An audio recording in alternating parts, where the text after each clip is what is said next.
another walk around. Getting a lot of comments, likes, and shares. Look at that, everybody. Chrome bumper transformation. Front bumper done.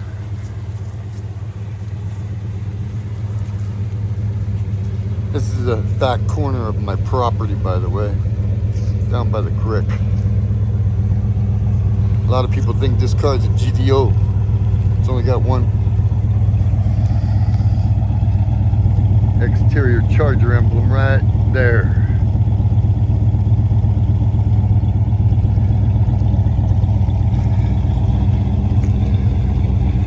Please tell me your thoughts.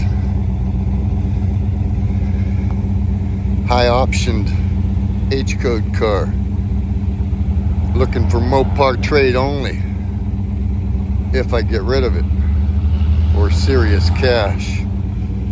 Tell me your thoughts. Look at the interior in this car.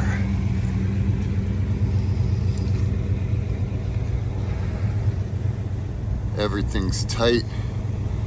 Headliner. I got some stuff in the back seat. My alternator's coming out the box. And my bottle of water. Other than that, she's pretty desirable. I'm not even kidding. Please like, share, subscribe if you like what you see. I think that bumper really makes it. You tell me your thoughts.